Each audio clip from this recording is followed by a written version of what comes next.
What is going on, everybody? Welcome back to the channel. Today we are doing a follow-up video, we'll call this a 1-year update post mantle swap with Peter. You guys may remember him from last year. He bought this E36 M3. It was an automatic and kind of untouched, but now it has been mantle swapped, and you've done some track time in this. Yep. I got like 2 track days so far. On to the 3rd tomorrow, actually. So, and some daily time too. So, I mean, it's been kind of used in many ways. But can't say nothing but good things about it. So. Yeah, how have you liked this so far? 1 year of ownership with this, mantle swapping it. What's your experience been like? It's amazing. Honestly, it is loud. Yeah. The same exhaust as prior, but way less drone because I can just mess around with the drone range and whatnot, keep it up higher RPMs if I'm really worried about it.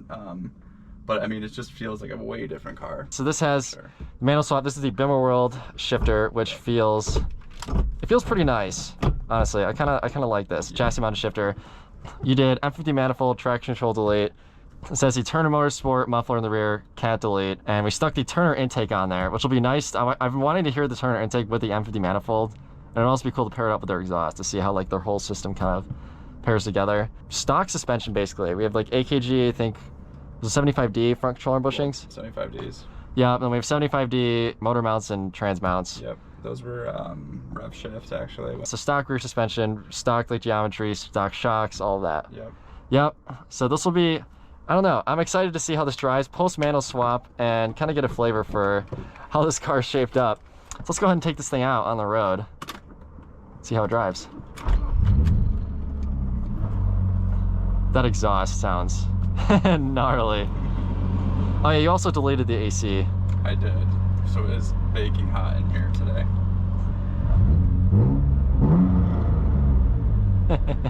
Yeah, I ended up going with the clutch that you recommended. Oh yeah, the FX Stage 2. Yep.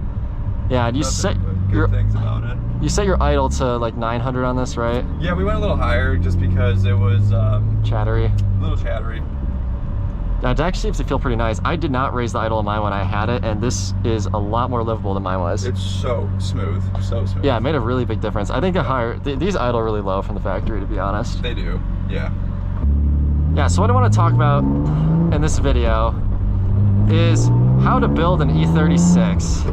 And you've done all the right things for building one of these cars, I think. Especially for anyone that wants a track car. You want a track E36, M3 or even regular.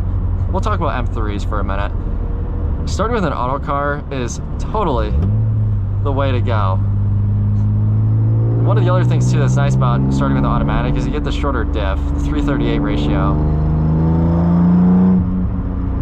Oh wow, that feels so direct with those motor mounts. Motor and trans mounts, that's nice. Yeah, you bought it as an automatic, you swapped it, and you bought one that was reasonably nice. It wasn't perfect, but like it fit your budget. It wasn't a total nugget. It was just like a decent car that needed some work. Yeah, the guy, I mean, he wanted, I think originally, what was it, 11 or 13,000 for it. Yeah. And then all of a sudden he was like, will you consider like 7 or 8? Right. Yeah, because he couldn't sell it for the 13 grand. Yeah, I'll come check it out. But yeah, I mean, there was a lot of like, just maintenance level issues, like ball joints, things like that. I'm right. Like, oh, you know what? That's perfect for me because I'd probably have to redo all that anyways. Right, you're trying to put in track parts. So you bought one that needed a little bit of work, but it wasn't like, it was just normal maintenance, then you modified it as you maintained it. And you've liked it on track so far? Oh yeah, it's way better than the STI I had, which had 350 all-wheel horsepower. I think the difference is like, that linear aspect is so nice for like beginner level, kind of like me, where I classify myself as like intermediate to advanced, like HPD, sure. Like the classification for the groups. So like I can hold a pretty good line and whatnot, but it's just so much easier when it's linear like that. The right. Power line, absolutely, power band, and it's, I've almost spun out only one time, and I'm not on super sticky tires. Yeah. I think it'll maybe be more of a consideration when I have coilovers and stiff suspension. Yeah, right. It'll go, quickly quicker, the way yes. I want it to go. But right now, the stock suspension's kind of saving me. I feel like kind of getting into that incrementally was a pretty good move. So this is my first time driving one of these with just the M50 manifold. I drove one with the Turner Stage 4 Plus kit, which is like the manifold cams, a bunch of other stuff. But excited to see how this thing rips. For sure.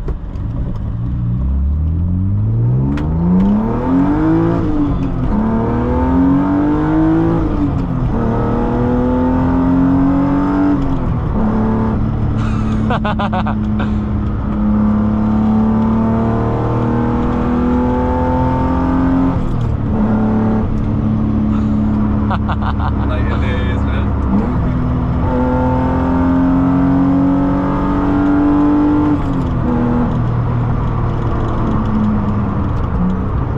So they got the street pads back on just for I had to drive this for a week on the street, so I didn't want a whole bunch of Your noise and yeah, I didn't want to ruin your track pads on the road. Yeah, exactly. So, yeah, right. Now it feels good. That the manifold with the differential, it makes a huge difference. Because the M50 manifold really wants this to stay up in the power band. And then when you get the shortened ratio and it kind of helps keep you up there, it's just really nice. It makes the car so much punchier. Holy smokes.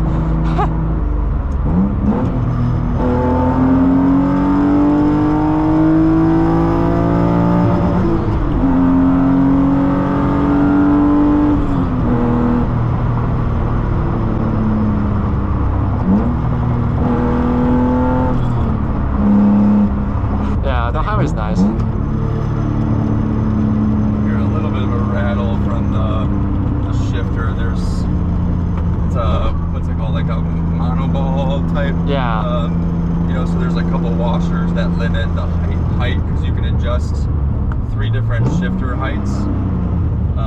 So, I mean, everyone's kind of different. Okay, that is a Detroit thing. That happened to me on the way here too. The thing feels really good. And I think if you're looking to buy an E36 out there, you want a track car, I think this is the way to do it. You buy an automatic sedan, and the other thing about the sedan too, if you want to really get nitty gritty, is it's the most structurally rigid and the lightest, whatever that's worth. It's only like a 50-pound difference. But yeah, you could flex at all the guys in coupes because you can say that you're better on paper. Now you get an automatic sedan, you swap it, you get the diff that everybody wants on the track, because this diff it's only a 6% difference in actual ratio, but it feels more than 6% faster. I used to have this diff in mine because my M3 was also manual swap, but I was driving on the highway a lot, and it's not horrible on the highway, but it's not fun. When you have, you know, like 300-mile round trips like I was doing, like down to Cincinnati from Michigan, you know, the extra few hundred RPM does kind of make a difference. Especially you got a louder exhaust too, like just staying kind of down in the RPMs, it just makes it more livable if you're absolutely, yeah. Street driving. But I mean, it's a very neutral feeling car with, you know, all the weight gutted out the back and whatnot. Yeah, we've got a fair amount of weight reduction here, sunroof delete. I have not waited. We had sunroof delete mostly for headroom because my helmet was literally just like snug against my head. Yeah, banging up on the, yeah. You're tall too, so. Yeah, no, I'm 6'2", I know that the problems. But honestly, the seating position is not too bad. Like the whole thing, it just feels nice. Yeah. This is a well done example of like a work in progress E36 track car. It's got all like underpinnings there to be a great track car.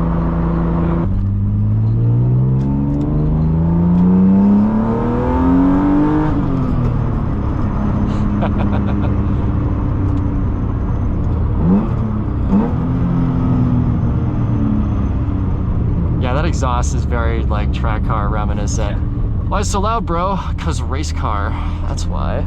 That plus a little bit of verbal. This is actually surprisingly livable. I thought it would have been worse, but it's not. I think it's that extra sound editing I went through. Yeah, that makes a big difference. So I did the roll-on, you know, like, what's it called? Like the Dynamat type stuff. Yeah. And then I put closed cell foam over the top, all from like Amazon. So I mean, I didn't spend any more than like $80 on everything, you know?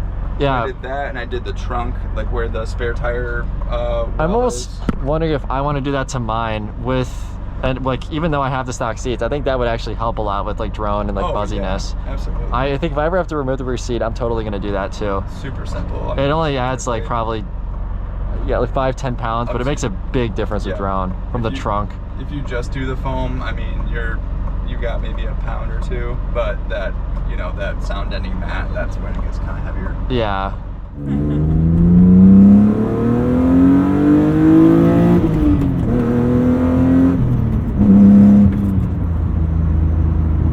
7,200 RPM of the manifold and diff is makes a ginormous difference. That's beautiful. It is beautiful. Stock suspension so underrated. It still handles pretty well, but like those potholes back there, didn't even have to think twice. No. You just go right over it. Doesn't matter. Yeah, exactly. Yeah. Which, I'm pretty sure, I can't remember, but I think the struts in the rear were original when you drove it. Yeah, I think so too, because the rear end felt loose. Now it feels way tighter. It feels better. So like both the struts were like completely dead. Like, I mean, nothing. Like just you press it and just like sit there. Like, Yeah, right. It wouldn't bounce. It wasn't doing any damage at all. Right. So I mean, I just refreshed that because it was cheap, and then the front, I have not touched at all. Like the front struts. I did get new like sway bar end links and stuff because I'm gonna keep it at the same even with coilovers. Yeah, the M3 sway bar already is kind of the upgrade over the non-M. This is shaping up to be a really nice car. I think for those of you out there that are looking to build an E36 track car, like this is the most affordable way to kind of do it now. Unless you're gonna build like a Spec 3 car or something, a full race car. You know, that you build it for a class, but like you just kind of want like a fun, you know, track car to throw around. Like this is nice. This is where all the cops are. Yeah, I guess so. Still more things you can do to it, but as it is now, it sits really nicely. And I'm glad you've enjoyed the year of ownership you have in this. You were not a BMW guy before. No, not at all. I mean, did I look at them and like them? Yeah, sure. Yeah, but I never thought I was gonna buy one. You know, like I used to see when I went to Grid Life and whatnot. There's like, you know, those drift spec E36s, and they're like, man, that looks badass. Right. But then you see like a stock level, and it's just like, it doesn't really do it for me that much. It's an old man car. Right. This in stock form was an old man car. For sure. Which is, you know, at the time, like brand new. I'm sure it's what it's. Yeah, it was a good car. It just tailored for. Not what you see them as today. Not this. Yeah, I don't miss having any more power, and if I do, I mean, that's just like such a different tier of car to the point where it's like, this is good where it's at. The next tier would be like completely different car again. Right. Similar to going from auto to manual. Right. Yeah. You know, to throw a turbo on or whatever. Right. Completely changes the whole dynamic of the car. Put a roll cage in. You know. Right. I mean, it's gonna be way different. I might go that way. I guess we'll see. Yeah. We can do another follow-up if we go that route. Yeah, right. See where we're at in another 2-3 years. Destroying first gear. Oh, no way. How embarrassing.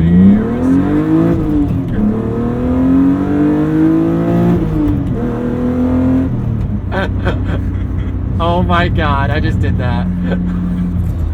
That is the one thing about this clutch that I'm now remembering is it's a little more on-off switchy. You gotta pay attention. If you're not paying attention, for sure.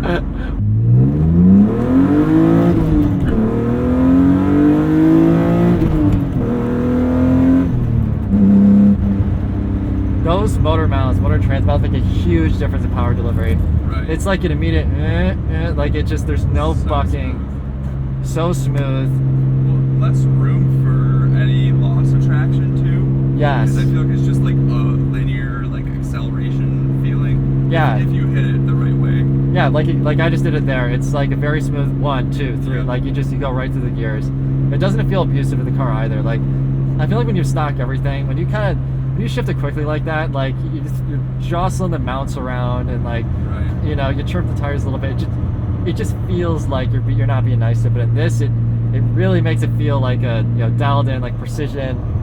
sports car. Yeah. I can definitely see the appeal of motor and trans mounts on one of these like this. I've never driven one that was 75D for both. Oh, okay.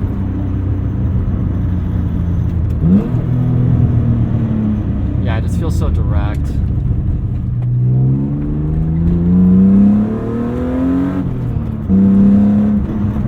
Oh yeah, you get off throttle, you immediately feel the whoop Yep. from getting off the power. There's no deadening in there at all. No. Yes, they're not, you know. Yeah, they're not. Nope, the power's gone now. Yeah. That's exactly what you want for the track. Yeah, it does exactly what you want. It adds that next level of like, okay, track car feel. Yep. That's awesome. No, I think actually for a track car, 75D mounts, I would say that's like probably one of the best mods you can do for like throttle modulation and control. Yep.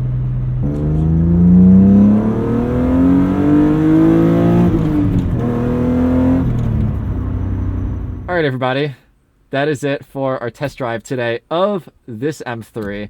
It's a live example for all of you. If you're looking to build a track car or you just want to manual swap one, have a fun road car, this is exactly how you should do it. Peter has taken the right route. He took my advice. One of the only people that have ever like taken my advice basically to a T, and guess what? It worked out.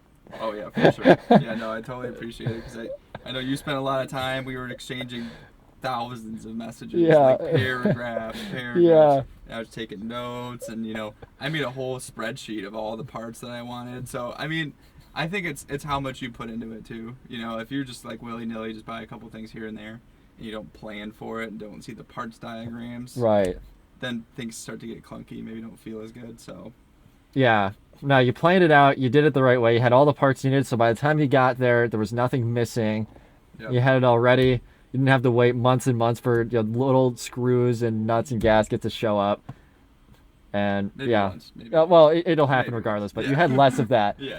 You had less of that. You for the most part, you got this together pretty quickly, and now it feels good. Still work in progress, but honestly, as I always say with cars like this, is perpetually $5,000 away from being perfect. Yep. Like the video if you enjoyed this. Subscribe if you're new. Comment down below your thoughts. Are you gonna manual swap one of these, or are you gonna build a track car? Let us know, and we will catch you in the next one.